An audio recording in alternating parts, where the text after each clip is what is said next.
Welcome to my podcast.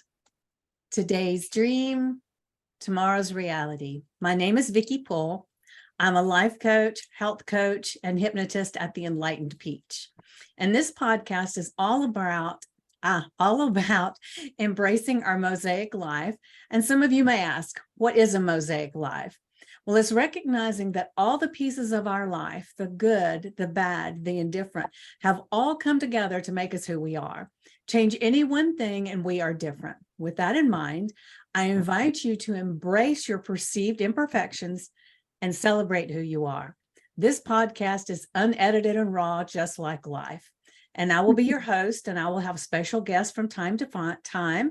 And as a matter of fact, I have a guest for you today that I'm super excited to introduce you to.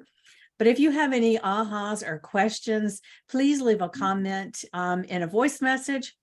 So now let's get started. So all of a sudden I realized I got different windows and stuff open. I had to get rid of it, talk about unedited and raw. And this wonderful lady right here is Lorna Vaughn. And I just wanted to tell you, I've been following her for a very long time on Facebook. And she really intrigued me. Gosh, I don't even remember when I first started seeing you, but you had the longer hair and you wore the hat and you had this wonderful, amazing jewelry. And I was always fascinated with this jewelry that you were wearing. And your message was just so good. And you had such an amazing following. And I will tell you, one of the things that always amazed me when you would do a live, it wasn't even, I don't even know that they were all scheduled. It seemed like they were impromptu lives, and you would have so many people on there interacting and just really, really soaking in your message. And I was one of them. I would pop on every time I saw that you were live. And then at some point it seemed like you were kind of going a little dark, and I started feeling a little uncomfortable. And that just doesn't feel right. That doesn't feel right. And so I just kind of walked away. And so I didn't see you for quite a while. And then all of a sudden you pop back in and you were short hair, all new. And I think you got married in the meantime. And I mean, you had a very different message about you. And it seemed like you probably lost some followers, not a clue, but it seems like when you get on there live now, it's still the same experience that you just suddenly people are popping in, and it's an amazing thing to me at the draw and pull that you have with people. So I just wanted to let our listeners know how I know of you, and that I reached out to you because things have changed so much for you that it's really cool to me, because anytime you can see someone who is at the top of their game, they're doing amazing, and then they have a change of heart. And yours is a big one with religion and things, but there are a lot of people that have just a change of heart, that they're going to change their niche, I guess is what you'd say, and they can't walk away and switch to a niche that they would be more suited to. So it's fascinating to me that you were able to say, this is what I'm going to do, and you just and there you are. So just go ahead, if you don't mind, just share a little bit about your journey and how you got started. And I mean, it's got to be fascinating. I don't know your full story. I just know you from seeing you on there. I mean, I remember hearing you talking about certain things when you were on your lives, but just go ahead and share that if you don't mind. Well, it's hard to really know where to start. Okay. I had a career in corporate America for 15 years or so. And I rose to the top of that world, and I was most of the time in sales and marketing, but I sat on boards of some companies and I worked for some CEOs, and it was always in the place of helping entrepreneurs break through their revenue ceilings and helping them with their messaging and all that. But I was totally miserable, totally and completely miserable. And I remember waking up one morning and I was in this beautiful, 3-story, $500,000 condo. And I had my Lexus downstairs and I had my fur coats and I had this big title. And all I could think is, there's some Starbucks barista downtown Chicago, which is where I'm from, where this is her perfect life. This is her dream life. This is what she wants more than anything, but it's not mine. And I just want to die. And, a lot of people from that world talk about golden handcuffs. It was just, I couldn't leave. The money had me, the fame, all this stuff. So I had to get kicked out. God had to kick me out 3 times because I'm stubborn. So I got fired the first time. It was actually my family business that I helped build. And my mom eventually said, you got to get out of here, because I was miserable. And I was losing my soul. I was miserable. And I went through, years of what I call the dark night of the soul. Years. 4 horrible years. I had a couple nervous breakdowns. I became suicidal. It was bad. And eventually I kind of tried to get back into the corporate world and kind of recreate my life back there. But God was like, I don't think you understand that when I kick you out, you're not coming back in. So I managed to get in for a minute, but I just couldn't make it work anymore. I literally couldn't make it work. And it was kind of terrifying because I didn't know what else to do. And I had worked myself up to a point where I couldn't get a lower level, quote unquote, job. You got too much. I'm overqualified. Yeah. So I was stuck. And last thing that happened is I got a job and I was fired after 10 weeks over the phone by the CEO. And I plunged into a very serious other, depression. And I think this is what happens for a lot of people who reject their calling. The way I would say it now is, if you do not listen to God's voice and he has a purpose for you, you are not going to be a happy person. Mm-hmm. You are not going to be happy. Yes. You might be rich, but you're not going to be happy. Well, not just really quick. I heard somebody talking the other day, and one of the things that he said was that, that a lot of times God puts you in situations to be miserable so that you can grow through the process. And he said one of the worst mistakes that a lot of people make is they get in this hole and everything, they start praying, God, get me out of this hole. And God says, I just put you in that hole so you learn how to get out of the damn hole. So get out of the hole. So, I thought that was just really, really good. Pardon? Yeah, it reminds me of I was reading in First Kings today about this prophet who goes to one of the kings of, I think it's Israel, who had really been angering God, and he had a very unpleasant, unwelcome message to bring to this king from God. And God said, don't go back the way you came. Go a different way home. And it's kind of the same thing. However, we got into the hole, we have to get out a different way. Mm-hmm. And I finally, thought to myself, I know that I'm supposed to do some kind of spiritual transformational work with people. And so I also had done a lot of study of Carl Jung, and I knew that this was some kind of breakthrough that was trying to happen. And when a breakthrough doesn't happen, it looks like a breakdown. Right. And so I decided, even though, my parents were very seriously concerned, and they should have been. I was suicidal, because by this time I was 43, 4 or something. And I'm like, this is ridiculous. Yeah, because at that age, you think that you'll be where you're going to be, whether it's the white picket fence and the marriage and the kids or whatever the dream is. That's when you assume you're there. Exactly. Yeah. So I ended up getting diagnosed with the couple. I ended up getting diagnosed with bipolar and PTSD, and this woman wanted to put me on medication, and I said, I am not doing that, because I don't think that's the problem.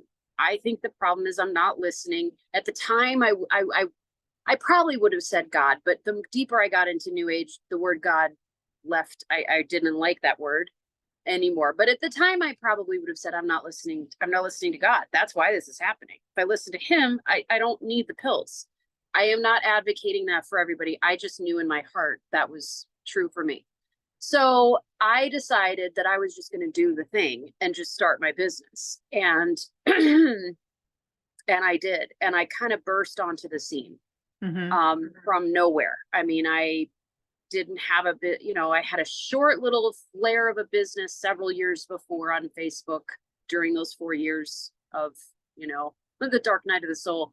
But no one knew me. I hadn't been on Facebook for 18 months. I'd never run an online business before. And I burst onto the scene. And my message was kind of like, look, if you're a maverick, if you're a disruptor, if you have an uncomfortable message to bring to the world, you got to have the courage to say the thing and do the thing and trust that, your calling is going to protect you.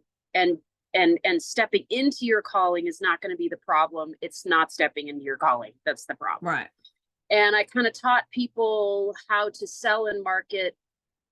Now, this is where, I would not use these words anymore, but I taught them to sell and market using their own energy. I started to teach what I called alchemy, energy alchemy. That was my biggest group. I had 4,200 people in there. After about a year and a half, I built $1 million business in 10 months, working maybe 20 hours a week. And I began to really be seen as an influencer and a trendsetter, and people called me a spiritual guru and all kinds of things that went to my head and made me think that I had something really special to say. And when it got dark was about a little less than a year and a half in to that. And I started, I was always doing my business coaching and my sales and marketing coaching, but I started to get more into kind of consciousness and channeling, because I was, those live streams, part of the reason why they were so magnetic is because I was channeling, and I was channeling some pretty, powerful, but I would not say light beings. But I didn't know that at the time. I didn't understand or believe what I do now, which is that if I'm not under the protection of Christ, something can look like a high level, high being of light, and it is not. And I was playing with fire, is how I see it now. And I didn't know it at the time, because Satan doesn't look like the dark. He's not going to look scary at the beginning. That's a stupid strategy. Yeah. He's going to appear. He's going to appear like light. There's a verse in, I think it's 1 Corinthians or 2 Corinthians 11:14, for even Satan disguises himself as an angel of light. So I'm in New Age, and I don't know that verse in the Bible, even though I was raised Christian. My dad's a priest. I got missionaries and pastors all throughout my lineage on both sides. I just didn't know that I was playing with fire. And I think a lot of people don't know that. And so but they don't tend to go as dark as I did. And I think the reason I ended up going as dark as I did is because I just have that side to me. I just have that, I remember I was in therapy when I was in high school, and why my therapist broke confidentiality and talked to my mom, I don't know. But my mom said to me later that my therapist said to my mom, Lorna will go right up to the edge, but she won't go over. And I'm telling you, that woman, she was right. I will go right to the edge, because I just have to see what everybody's so scared of. I've got to see what is so scary, and who's telling me it's scary anyway, and what do they know? Who is this they? Who's this they? Exactly. And I found out. And you're right, it got very dark. And the funny thing is, though, the ironic thing is, though, even at the beginning when it felt light, it wasn't. It was dark at the beginning. It just doesn't appear that way at the beginning. That's not the way it works at all. You were, even if I'm remembering right, when you were getting into the darker place, you were almost looked like you were kind of beginning to have a costume feel about you? Something. It was very caricaturized. Yeah, Yeah, yeah. there was definitely a kind of a, yeah, I'm not really sure what you would call it, but yeah, I It was wouldn't have, it almost had to feel like you were a person in a play or yeah, something, and you were putting yeah, on this costume, but it wasn't, I don't know if it was the words you were saying, because I don't remember those, but I remember the energetic feel that was yeah, coming off of you was feeling like, I yeah. think this isn't for me. And that's when I walked away. Yeah. Yeah, that's when I started saying dark is the newest, lightest light. Mm. And dark consciousness, which is a big thing now. I mean, it's all over the place. People were not talking about the dark. They were not talking about dark consciousness anywhere online before I started talking about it. And now it's the big thing. I mean, it's everywhere. All brands are going dark. Everybody's talking about it. And I regret that, and I have repented for that. And I have asked for forgiveness because I created a huge movement that Satan is just very happy about. Yeah. And, but when you think about it though, don't you think that everything that happens to us has its place? And so maybe you were put into that place to catapult you into the likeness that you're in now. And maybe everybody that is following in those footsteps and stuff, that's their journey to figure out where they need to go from there. I mean, yes, absolutely. I mean, and also it doesn't mean that it wasn't sinful and that I shouldn't repent for it. True. It reminds me of one of the stories in the Old Testament I was reading a while ago where God is speaking to a king, and I can't remember his name, but he is not an Israelite king. He's a king of another nation, and the Israelites have sinned against God again. They've disobeyed him. They've done something he said they shouldn't do, just they were constantly doing. And he was going to punish them because that's what he told them. If you obey me, I will reward you. If you don't, you're going to be in trouble. You're not going to like it. So he says to this king, woe to you, king, whatever his name is, you are the rod of my wrath. And he goes on to say that he's going to use this king to rout the Israelites and to kill the Israelites. And then he's going to punish the king for doing it. And I remember reading that early on after I converted, and my Aunt Kathy, who's been a believer forever and ever, she's in her 70s. She's been my mentor, kind of helping me deprogram from New Age and kind of understand what the word says and what the Bible means and what God really is telling us. And I said, I'm sorry, but I need an explanation for why. Because this feels very wrong. And she said to me, God will never turn someone's heart to evil that isn't totally happy to do the evil.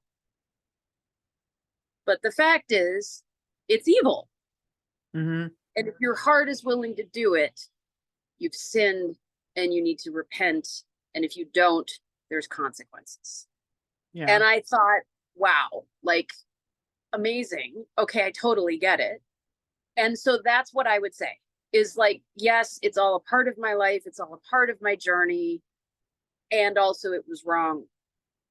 And my pride and my ego were, and also yet my sincerity. I mean, I really did think that I was doing good. I did not think that I was channeling anything negative at all. Not a bone in my body ever thought that.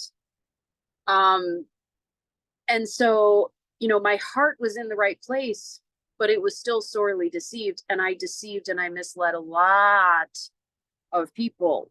And so to me, it's either or. I can't change the past. And I wouldn't be where I am if I had lived a different life. And at the same time, it was wrong. And it misled a lot of people. And also at the same time, they have free will and they could have used the discernment that it sounds like you used. Mhm. So, I think it's nuanced. I think it's yes and no. It's both and, Yeah. Yeah. so yeah. I feel like, like you said, we all have free will. And I think that if you're paying attention, you can feel when things are not right, and you can make a decision not to do something, or not to listen anymore, turn off the channel, keep going. But there's a lot of people that kind of feel that and say, well, I still want to hear, I still want Yeah. to, and like I said, I don't even remember the words that you said. I don't know if it was the words that you were saying that bothered me the most, or just the energy, the costumes, the energy. It felt very cinematic, and Mhm. almost like in some of these old movies where they're doing the sacrifices and they're doing all these different things. It had that cinematic feel to it to me. And so, but like you said, everybody has free will. And so if that was the message that they wanted to hear, they would have kept looking around to find it, And they right? have, and they Yeah. have, you know, Yeah. Yeah. they've begged me, many people, when I finally came back and said that I'm born again. And I, people were like, I mean, I had so many people say, now I know miracles are real. Because the likelihood So is just, when did you meet your husband? I met him in June of 2020, right after I moved, basically the week I moved here to Tucson from Okay. Chicago. And he literally showed up at my door, literally knocked at my door. And he was my assistant. I told my assistant I bought a home and I need help with all the stuff. Like help hanging all the paintings and the curtains and all of that. And he's in construction, and he had a handyman construction business. And she forgot to tell me that she's found somebody and scheduled him to show up at my house. So I opened the door because I'm like, hi, I have a week. How does anybody know that I'm here? Yeah. And I opened the door, and it's one of those, talk about cinematic. It was one of those Hollywood moments where time stopped and we just kind of stared into each other's eyes. Who in the world is this? And I literally forgot my manners. I mean, I forgot to invite him inside. I was like, who is this man? Most beautiful, beautiful man, most gorgeous, piercing blue eyes I have ever seen. Just unbelievable. So anyway, I invited him inside, and I'm like, by the way, why are you here? And he was like, well, you're your assistant and you need help. And I'm like, you're my hand. This is wonderful. I'm going to have to find all kinds of work for you to The do. list just got longer. So we turns out, after talking for maybe 5 minutes, that he had worked on my parents' home for 2 years. And knew my parents very well, and had gone to dinner with them, coffee with my dad. And I'm like, what? This is crazy. Because they had moved to Tucson several years before. So anyway, that's how we met. We started dating in the fall of that year, and we took a break for about 6 months, and then he came back, and in the fall of last year we got married. Okay. Wait, no, fall of 21. Okay, so Yeah. the year before. Yeah. Year and a half. Yeah. Yeah. Yeah. Yep. So and he was a believer. Uh-huh. And he was I mean, I just, when I came to Christ, which it's only been 4 months, I had this, I think this happens to a lot of people. Like, they just, especially people who've been really steeped in New Age and gone really deep into it. You just kind of do this life review. Like, whoa. It's kind of like if you're watching a movie and there's a huge plot twist at the end. Mm-hmm. And then you have to go back over the whole movie from the beginning and be like, wait a minute. Oh my gosh, that was happening. No way. Yeah. That's To kind of see what if I you was could see it doing. coming, you mean? Yeah. Yeah. Yeah. Yeah. And just to kind of suddenly realize, wait a minute. And so I did that, and I was like, my Andrew married me while I was saying all this crazy blasphemous stuff all the time, and I was working on a tarot deck, and what? Like, it just blew my mind and I remember him saying very, very early on, I think this is one of our first dates. And he said, I think that God sent me to you to bring you back to him. And I was so annoyed. I was going to ask, how did you feel about that statement? I was so annoyed. I was like, oh, really? Well, I think that God sent you to me so that I can bring you to God. Like, I was so indignant. I was just like, you don't even know, so indignant, so arrogant. And he was right. And he was just patient with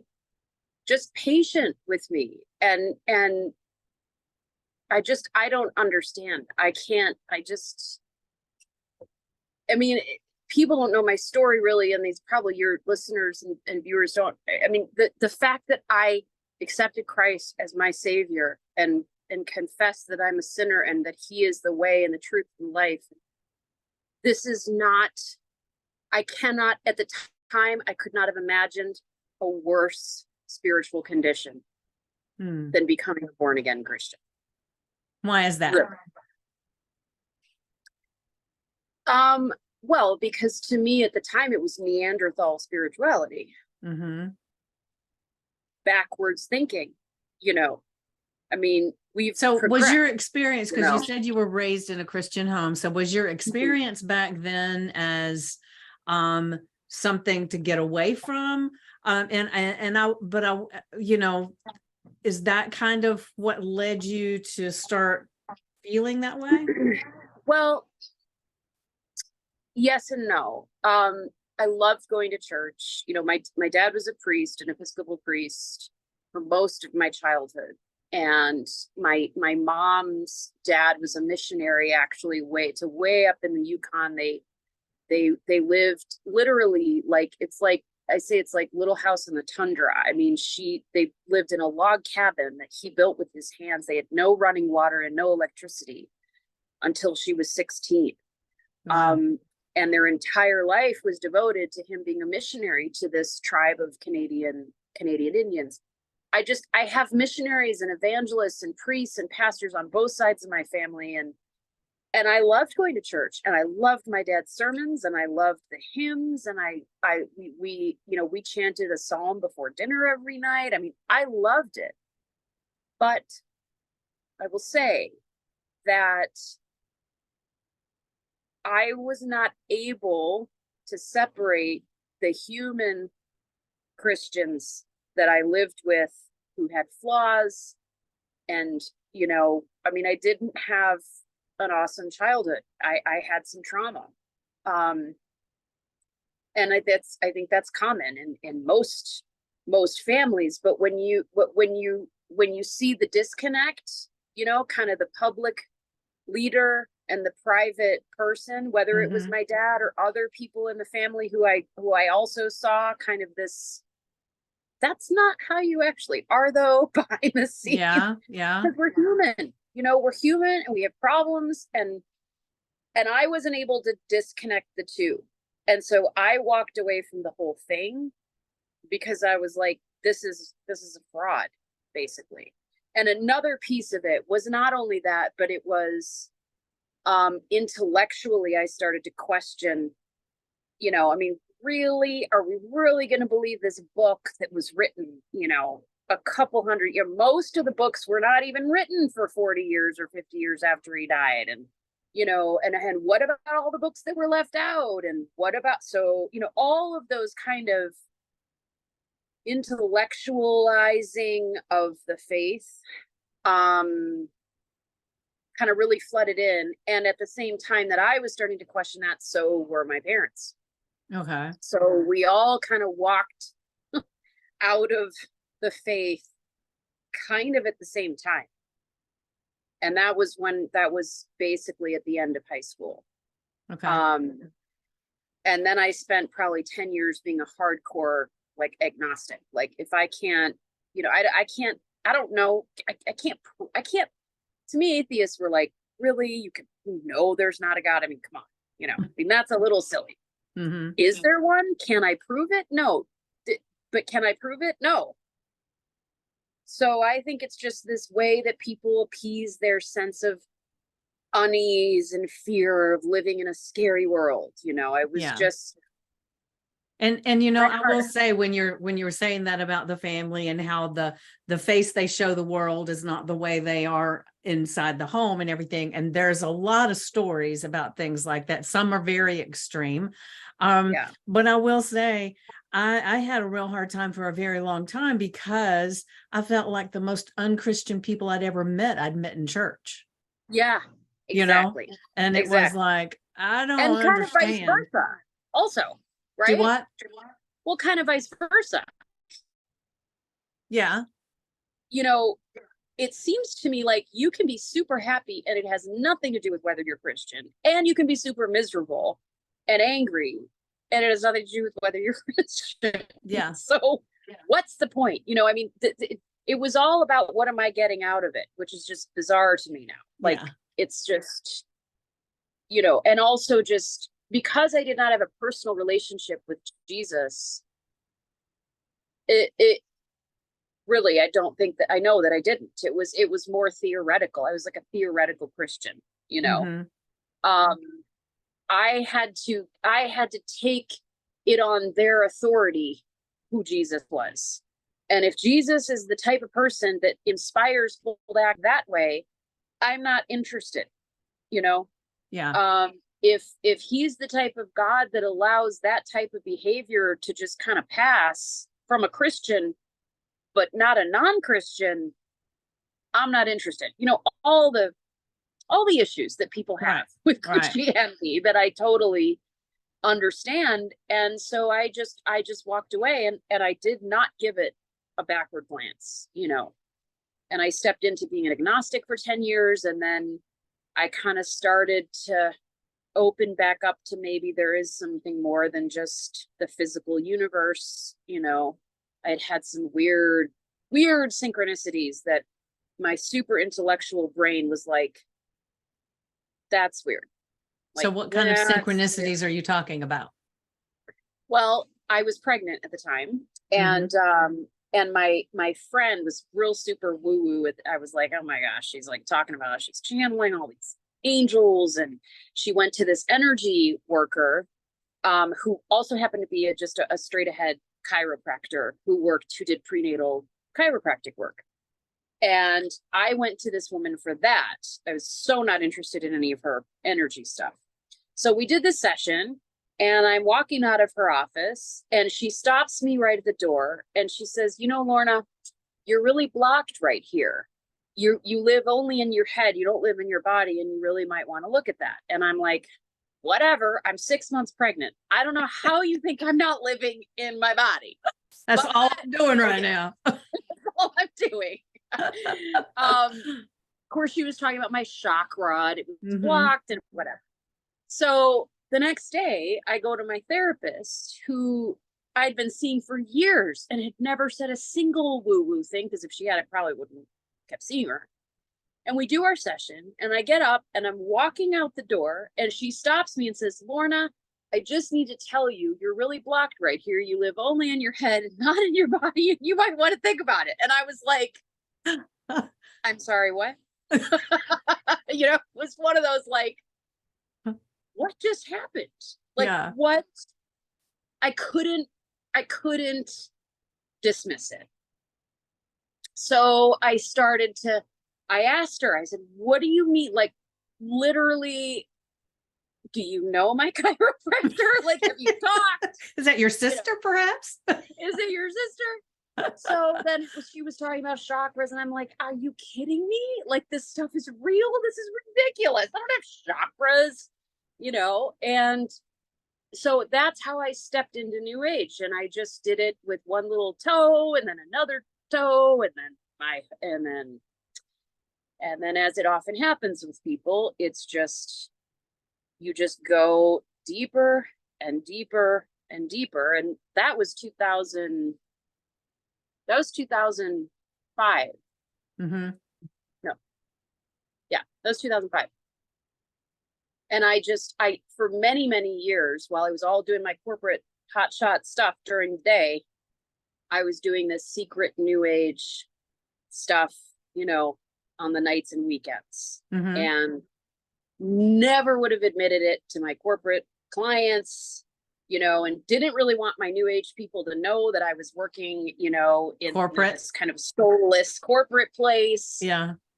And then that's kind of how, we catch up to the story we started with, where after 10 years in corporate, with this happening kind of on the sidelines, and me feeling like maybe I am meant to have some kind of spiritual impact on people.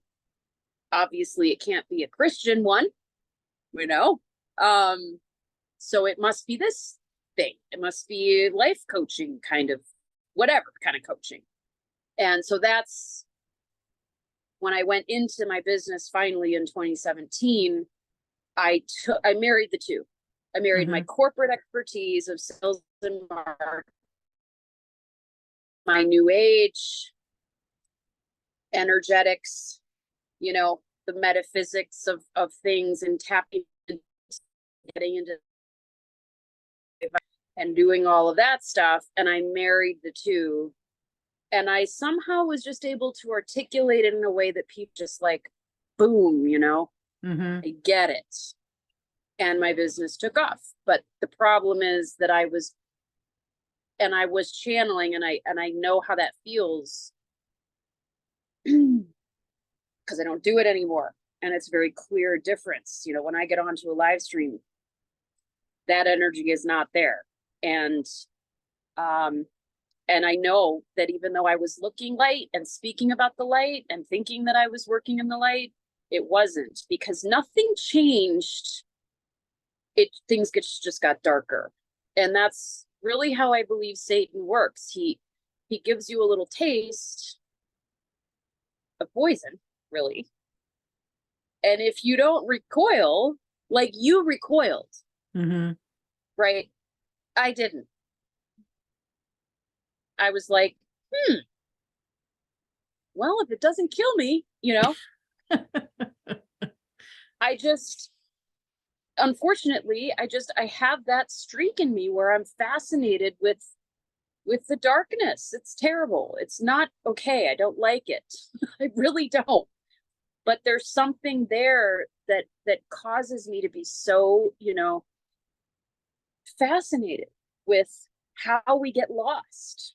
And how we get lost with the best of intentions, Well, maybe that's part of your gift, is the fact that you can kind of be in that dark place, find your way out, and you can actually attest to, this is what it feels like, and this is what happened. And that maybe that's your gift, that when people say they're feeling a certain way, you can say, well, I know exactly what that is. That's what I felt. Yeah. I mean, maybe I'm right now in a place where I'm really trying to, like you said in the introduction, I have totally burned my business to the ground. I mean, I burned down a multi-million-dollar brand that was at the top of, not the top of the top, not even close, but it was up there in terms of the spiritual coaching brands. And I burned it down. And because I will say, I even, when I had asked you to do this, and you had said that you would, I went back and looked at, I think it was I don't remember if it was your Facebook. I guess it was your Facebook, and it has a couple of links on there, but there's nothing there. They don't link to anything. And I thought, okay, so let's go to the source here. Yeah. I'm rebuilding from the ground up. You know, Yeah. I spent 5 hours, literally 5 hours straight, deleting every post and every picture from middle of last year, even to the end of last year, all the way back to 2017. It's Mm-hmm. all gone. So how did that feel when you were doing that? Horrible. I was shocked. I mean, you know, I was shocked. I was just appalled at the things I was saying. Um, which, you know, saying things like the dark is the newest, lightest light, that's demonic. That's demonic. The dark is dark and it is of the devil, and the light. But I had this way, this very clever way of kind of turning a phrase to make what should never be palatable fascinating to Mm-hmm. people. And they binged my stuff. I mean, I would have people tell me they literally binged hours and hours and hours of my material because it was so fascinating and compelling and scintillating and really blasphemous. So it was very disturbing to go back and read it and to see my pictures. I mean, you probably had left by this point, but there's a picture of me. I did a photo shoot, and it's kind of camera's kind of down, so it's kind of looking at me up, you know, kind of like this, Mm-hmm. from kind of the ground level. So I look really kind of tall, and I have black wings and smoke around my head. Holy moly. No, I didn't see that. And I'm like, you know, and I'm looking at this like, it's hard to be more obvious. It would be difficult to make it more obviously demonic. I mean, I suppose, you know, if I put horns on my head, but I mean, come on, like, how did I not see this? How did so many other people? I mean, you saw it, but lots of people didn't. And if you look online, I just did a post on this a couple days ago. There's this Magdalene tarot deck that so perfectly depicts the way that the devil disguises himself but shows himself. And Mm-hmm. images are the easiest. Words are harder. Images are super easy. The outside of the deck is beautiful and light, and it's got roses, and it's like kind of red and gold and white, and it's beautiful. But the one picture of the card that they show in the kind of promotional thing is this woman with black eyes, like super heavy dark. You can't even see her eyes. It's like holes for eyes, and this really hard look on her face, and all that's. And I'm like, that's it. That's how it looks. It's so obvious, but it's not obvious because we think, well, but it's light, but it's not dark because it's light, you know.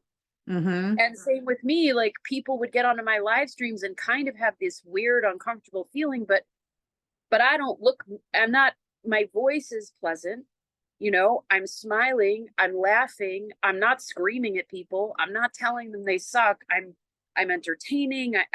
So I think for a lot of people, it's like their brain kind of breaks, Mm-hmm. and they're like, how can this be bad? Yeah. I mean, Yeah. the way I'm being right now is exactly how I was.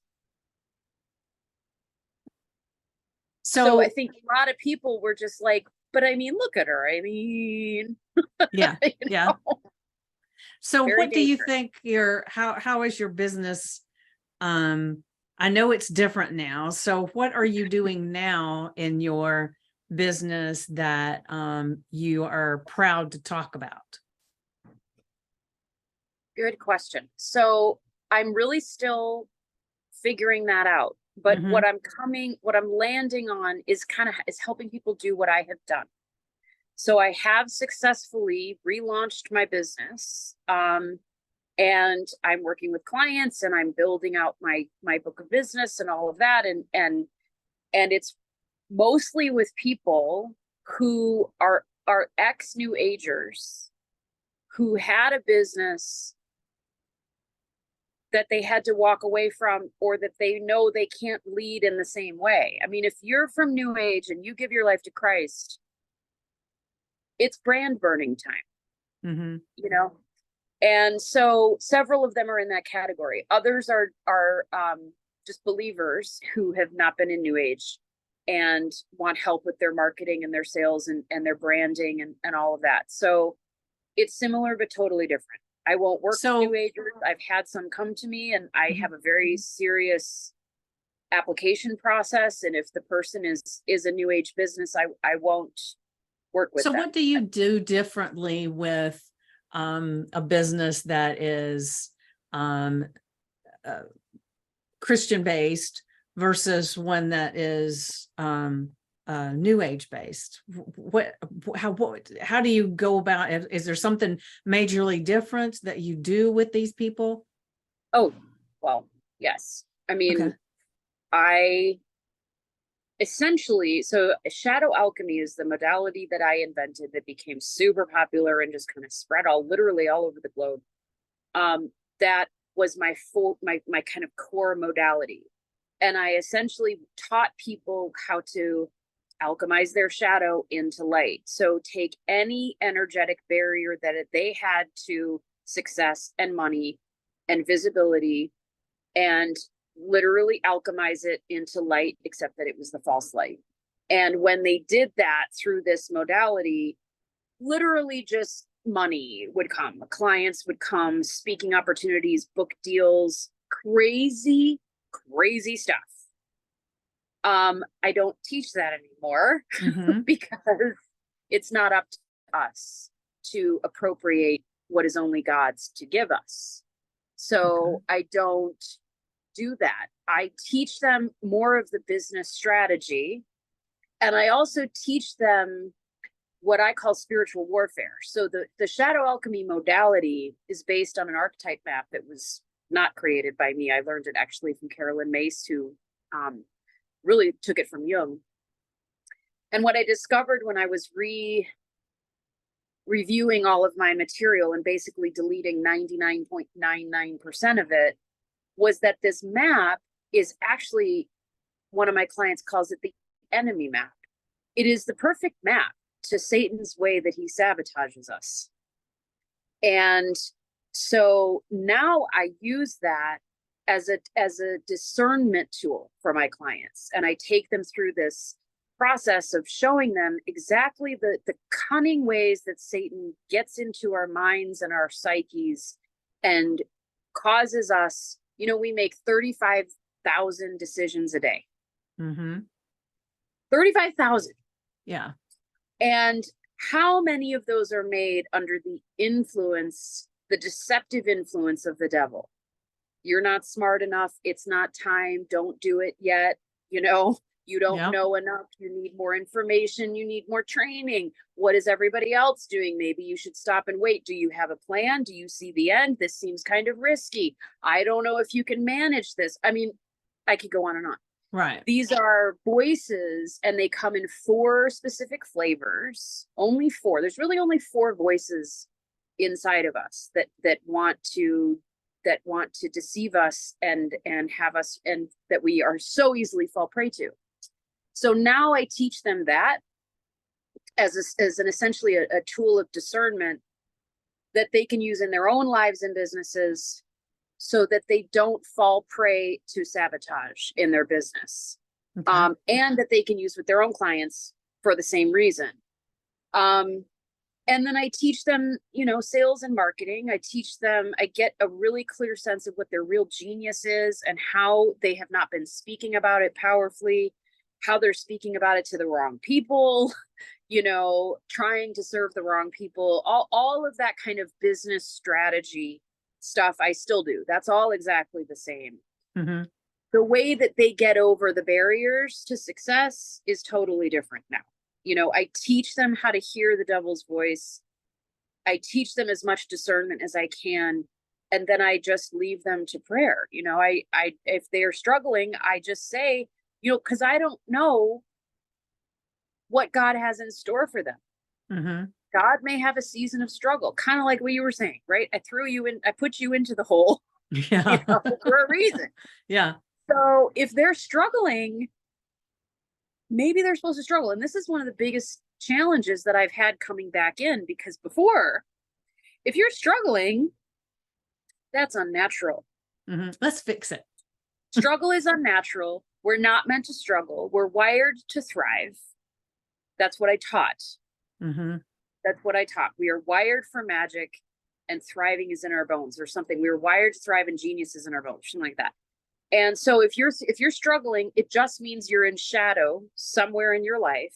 You discover where the shadow is, you alchemize it into light, boom. That is not, I don't, you know, it's like my husband says, I can't receive God's mail for you, Yeah. like you got to get on your knees and pray about removing this barrier or this fear of being visible and speaking your disruptive message or getting rejected on sales calls. I can help you with the strategy, but you got to go to God for the courage. You got to go to Right. God for the discernment. You have to go to God for, the faith. Right. Well, I'm a firm believer that if we were to be able to, let's say, we're in the hole, going back to that, and we were able to artificially get out of it, then that just means that there's going to be another hole waiting across the road because you didn't learn and figure out what you needed to change inside and while you were in there, which was your purpose for being there. So you're just going to fall in another hole. And if you artificially get out of it, you're going to fall in another hole. And it's just going to keep happening, except the holes are going to get bigger and bigger and bigger until you hit the rock bottom. And it's like, okay, I got to figure this out. And then you start learning what you need to learn. And then that's when things are a little bit smoother, but it doesn't mean you're never going to have another hole, so to speak, because we're constantly learning and growing and becoming. And it's just, it's not the same, but it's like people, most of the people who win the lottery, it's like they've probably been praying forever that, if I just win the lottery, I'd be happy. Well, they get the money. And not only are they not happy, they end up throwing it away, losing it, whatever happens. And most of them end up worse off than they were before they won the lottery. And so I think that's what happens to us if we don't learn those lessons where we've fallen in the hole in order to grow, because we can't handle what's coming if we don't grow in these ways. Yep. I used to call it the dark angel. That's what I used to call these moments of, I used to talk about it like there's the dark angel on this side of the door of the threshold, and there's a light angel on the other side. I don't know how I would reframe these now. This is part of the challenge, is like all of my concepts have to be complete. It sounds like they're valid tools. It's just they're worded in a way that no longer is congruent with who you are. Exactly. Yeah. Right? Or I mean, not to me, I would say no longer true. They might be valid tools, and they might be beautiful ways of explaining something, but they're like wrong, So, but the point being, when we approach an up level, when we approach the next level of our really what it is our stepping into a greater level of power, God-given power, God ordained power that we are meant to use from him and use according to his will. We're tested. And the closer you get to that threshold, the stronger and more difficult the tests. And I believe the reason is because we are being shown what the next level looks and feels like. And if we can't handle that trial that stands on this side of the threshold, we don't actually want to walk through. We shouldn't want to walk through, because the bigger the bigger level of power that we're working with comes with a lot more responsibility, backlash, fear, courage, risk, all kinds of things.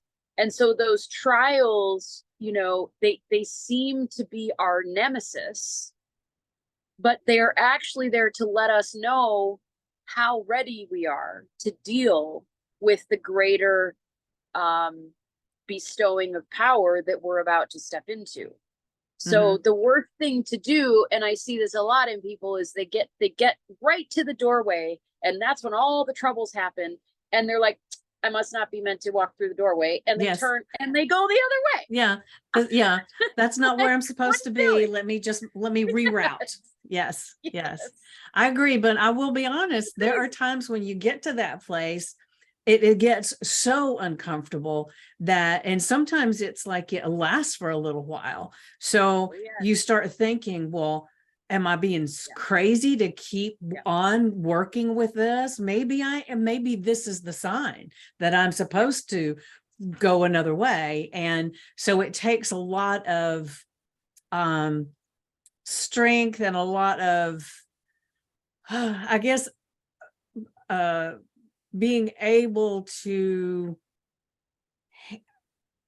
go through the portal to just through the door.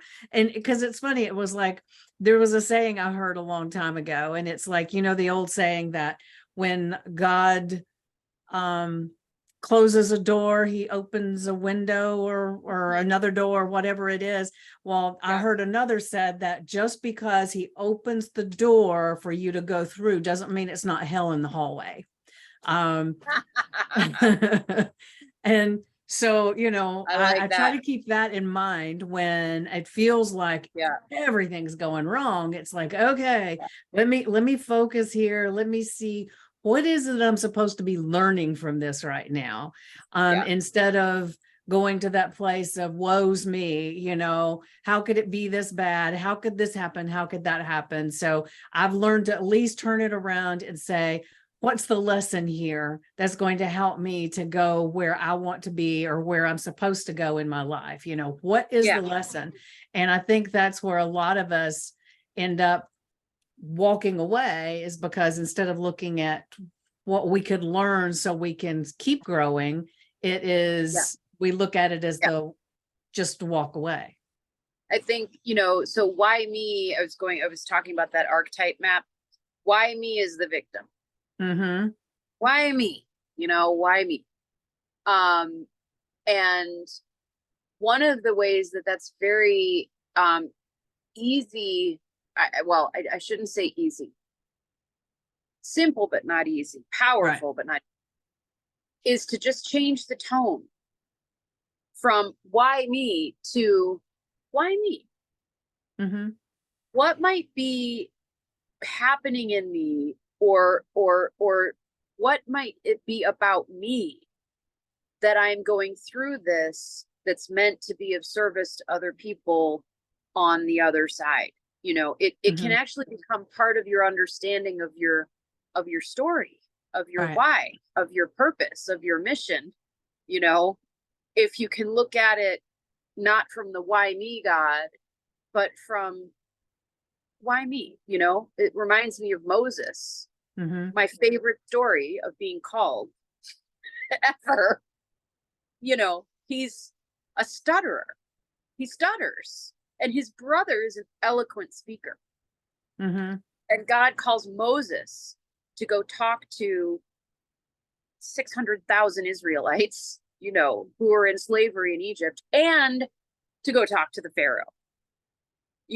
And Moses literally says, "Pardon your servant, Lord, please pick somebody else." I love it. I love it. And so in that case, if we're like, why me? What if the other question is, okay, so why me? Why me? Because now other people can understand that God picks imperfect people to carry his message.